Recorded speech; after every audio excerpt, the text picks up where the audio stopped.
Бул дүйнөгө келмек болгондон кийин кетмеги дагы бар. Качан, кайсы убакта, кандай шартта, кантип дегенге жооп таба албайбыз. Бирок керек болгондо жараткан алып кете берет экен. Эми бул кыска бир көз ирмемге тете өмүрдө эң оор, татаал жана ыйык кызмат бул чынык адам болуу. Током ошондой кызматты абийирдүүлүк менен аткарды. Адистиги менен эптеп эле күн өткөрүп, оокат таап, бала чакасынын арасында жүрүү менен гана чектелген жок. Ал коомдук иштерде активдүү катышты. Кайсы жерде болсун, ким менен сүйлөшпөсүн, улууга улуудай, жашка жаштай, чоңго чоңдой, өздөрүнө ылайык сөз таап, мамиле түзүп, коомдук иштерде, саясий иштерде, мамлекеттик иштерде активдүү катышып жүрдү. Бир эле мисалды айтайын, тиги алайда жер титирөө болгондо ошол жерге барып, ушу байкуш эл ушундай кыйналып калыптыр, ошол жерге барып бир кызмат кылайын, ошолорго турмуштун оорчулугун жеңилдетүүгө көмөк көрсөтөйүн деп күнү түнү чапкылап жүргөнүнө элдин бардыгы эле күбө. Ал эми шахматын колтугуна салып алып, паркта встреча бар эле, Ташкентке кетип аттык эле, Бишкекке кетип аттык эле деп шахматчылардын духун көтөрүп, ошолорду мына шахмат менен бул интеллектуалдык оюн деп үгүттөп, ошолордун демин канчасын көтөрүп жүрдү. Турмуш деген ушу экен, Токтосун Назаралиевич арабызда жок, бирок ал кишинин жаркын элеси, кылган жумуштарынын баары көз алдыбызда эле турат.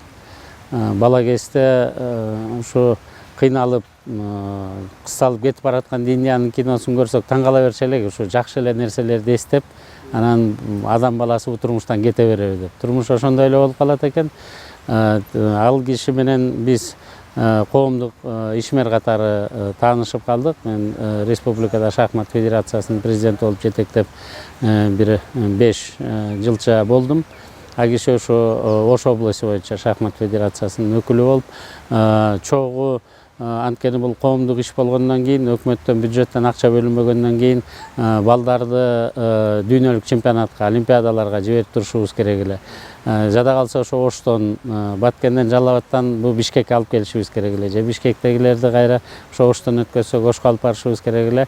Айтор ушу аябай демөөрчүлүгүн дагы, анан өзүнүн жакшы касиеттеринин бири ушу чымыны бар таланттуу балдарды, шахматисттерди, анан комузчу өнөрчүлөрдү жакшы көрчү эле. А киши качан барбасаң үйүндө ошо жора жолдоштордун арасында бирден ушу акын, же болбосо Кыргыздын тарыхын айтып бере турган кишилер, комузчулар көп жүргөнүн көрчү элек. Эми биз куда катары дагы кишини таанып калдык. Мен ойлоп атам, эгерде ушурекиндей кишилер болгон өзүнүн мээнетин, болгон өзүнүн мүмкүнчүлүктөрүнүн баарын колдоп, жүрөгүнүн баарын ошо Кыргызстанга, ошонун ичинде жашап аткан үй бүлөсүнө, жора жолдошуна, анан жанагындай өсүп келаткан таланттарга берген үчүн дагы ушундай кишилер эртерээк кетип калабы деп атам да.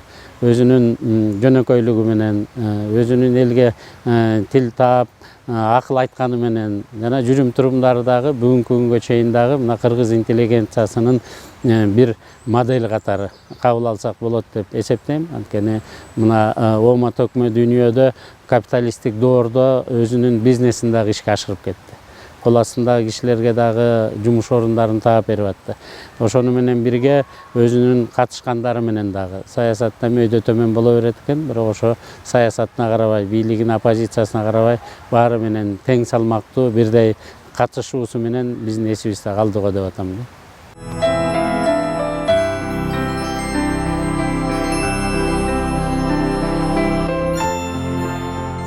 Апамы ушул атам 50-нчы жылдар алып келип Таласка турмуш курушуп, анан ушу 68 жылы мен ушу Жалал Абад техникумун алып барганда ошондо биринчи жолу Тайке менен тааныштым.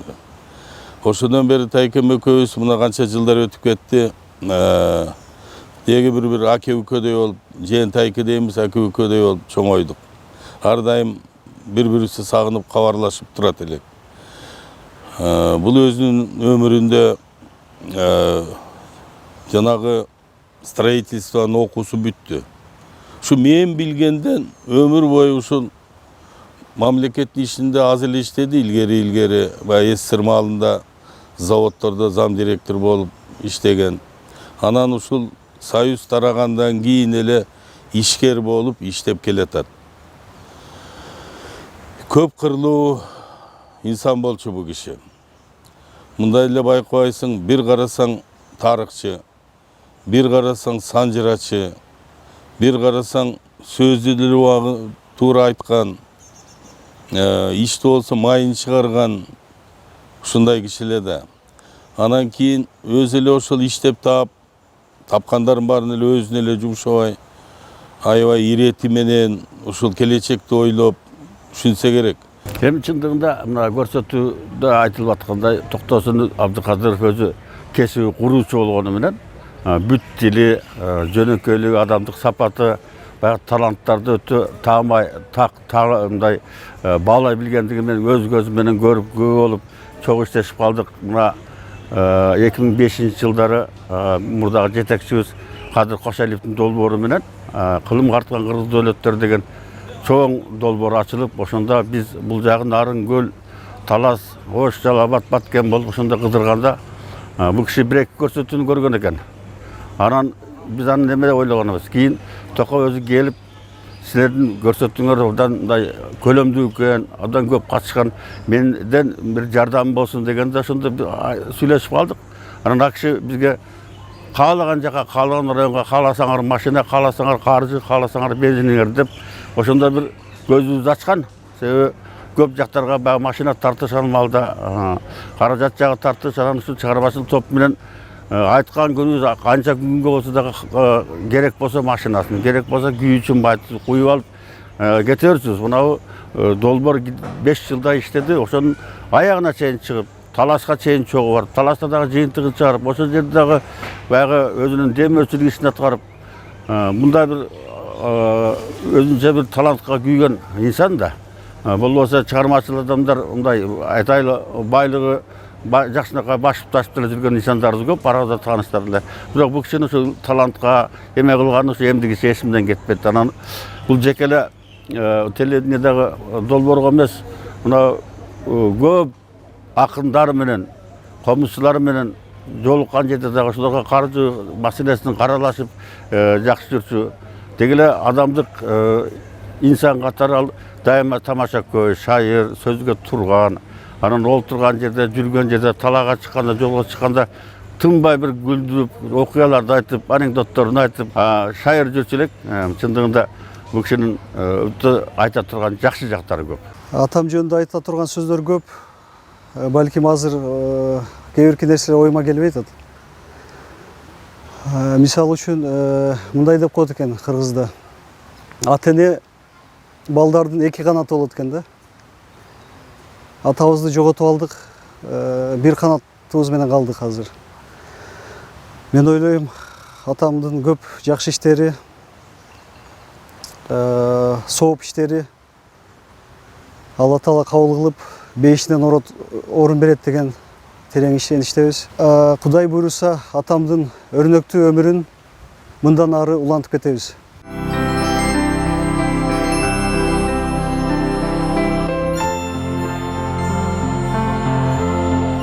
Мен атам жөнүндө айтып келсем, атам Абдыкадыров Назарали деп мынау Жалал-Абад шаарыны мэриясында иштеген. Анан иштеп жүрүп ошол азыр ошо айтып жүрүшөт. Ошо Токтогул паркыны мен атам курдуруп, ошол мен атам уюштурган экен да. Биз Токтосун акам экөөбүз. Акам 5 жашында, мен 3 жашымда биз атадан калганбыз. Şu akemde bir este kalgan, şu kişinekeyinde este kalgan esesini aytıp keteyim. Men kişinekey şu kişinekey malında kişinekeyle apam bir ulak alıp bergende, kişinekey ulak. Anan ulakta көрse улак мен отурган жерде оттоп, мен ээрчип жүрүп оттоп үйрөнүп калган экен да.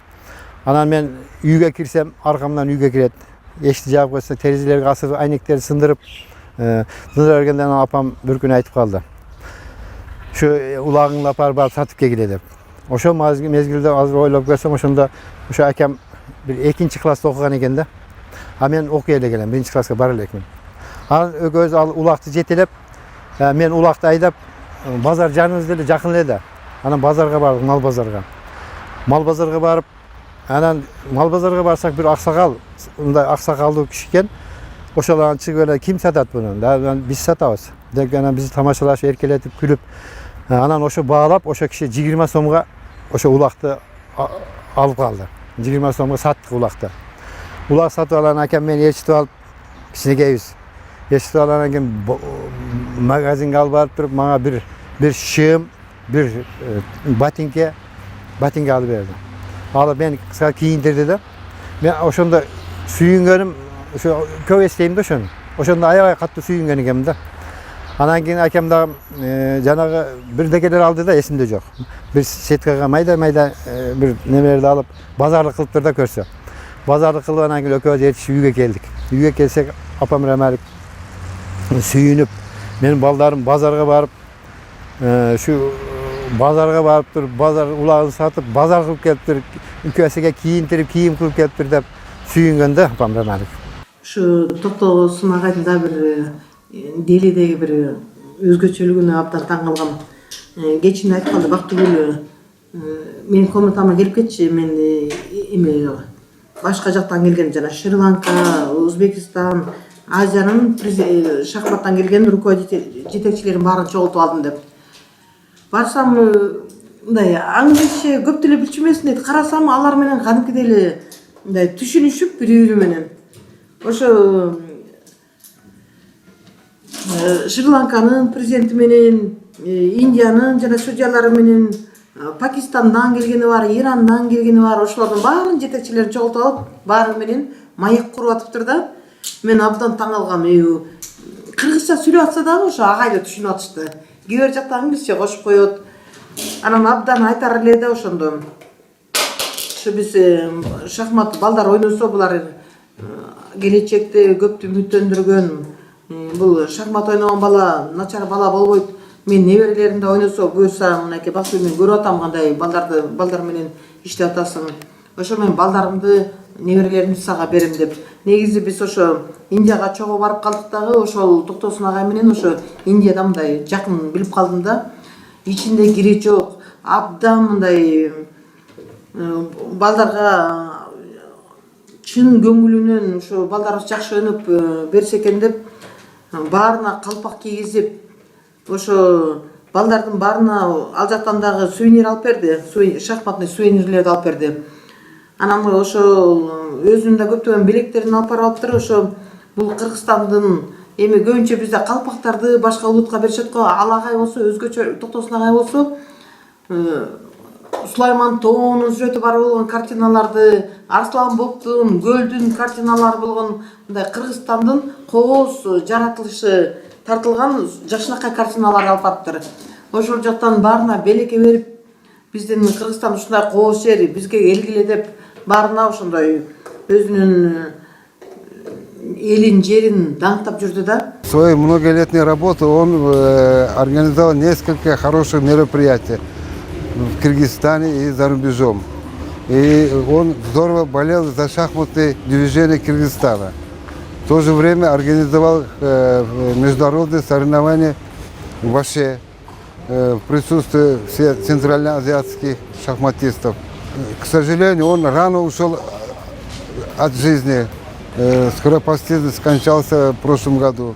Из-за этого мы хотим в ближайшие дни к осени провести хороший в честь его памяти международный турнир по шахматам по Центральной Азии.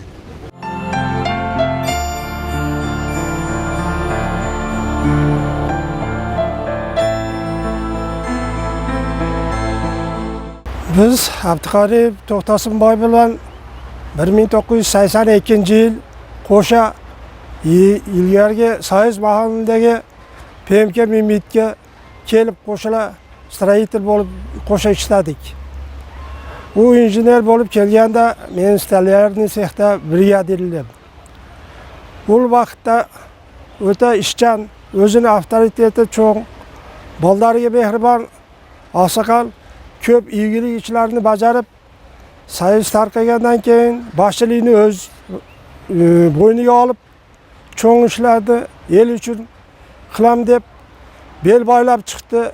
Men Toktosун aka менен көптөн бери тааныш, билиш агайыны болуп калдык эле. Ал киши өндүрүшчү киши болчу. Аябай маданиятка, деги эле чыгармачылыкка аябай көп көңүл бөлчү. Болгон күчүн, тажрыйбасын ушу элге арнап келген киши болчу да. Эми өмүрү кыска экен, бул турмуштан кете берди. Ал да Кудай да алдай адамдарды жакшы көрөт окшойт, тез эле арабыздан кетип калды. Ошондуктан ал кишинин тааныгандар, билгендер дайыма биздин жүрөгүбүздө калат деп ойлойм. Мен тагдырдын татаал жолун басканмын. Өз жолумдан эчени рет адаштым. Жакшы жаман көп адамдын ичинен сиздей жанды таппадым. Куран окуп сизге дуба кыламын. Бир кем дүйнө эми арман кыламын. Бартап сыйлай албаптырмын эң хаттың сиздей жанды таппадым. Эркеттен те кыялымды түшүнгөн, эчени рет акыл айтып күйүнгөн, эми кайда ишенген то тирегим сиздей жанды таппадым. Сырын айткан сырдаш курбу достордой, кыялданып көрө катты ойлонбой, учар элек ай аламдар алай сиздей жанды таппадым. Чоң мекеме, чогуу иште бардайым, өткөл заман кыйын мезгил сынбадык, жакшы күнгө эми жеттик дегенде аттың арман кеттиңиз о дүйнөгө.